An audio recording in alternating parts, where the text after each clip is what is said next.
অন্ধকারে থাকতে পারি না, বড় ভয়। এর যুবক একটু মাথাটা নত করে চিন্তা কর, ওই অন্ধকার কবরে যখন রেখে আসবে কেমনে একা থাকবি? যেই কবরে ডানে বামে মাটি, অন্ধকার, কোনো বিছানাও নাই। ওরে নবীর কথা মিথ্যা মনে করিস না রে যুবক, আল্লাহর কোরআনটাকে মিথ্যা মনে করিও না রে বাবা।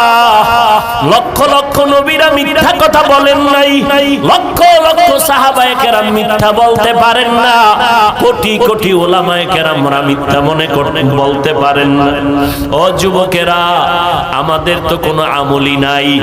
যাদের আমল ভালো, তাকওয়া ভালো, সাহাবায়ে কেরাম এত বেশি আমল করিও কেন তারা জীবনভর কান্না করলেন কবরের ভয়ে? সেই হিসাবে তো তোমার আমার কান্না কইরা চিৎকার দিয়া মইরা যাওয়ার কথা, অথচ কপাল খারাপ, একবারও বাবার জন্য এক ফোঁটা চোখে পানি আসলো না রে যুবক। মায়ের বিরহে এক ফোঁটা কান্না আসলো না। এত পাষাণ হৃদয় কেন হইলা রে বাবা? এখনো পারলে দুইটা চোখ বন্ধ করে আমার মাওলারে অন্তর দিয়া ডাকো আর মনে মনে বলো, হে মালিক, এই ময়দানে আমার মতো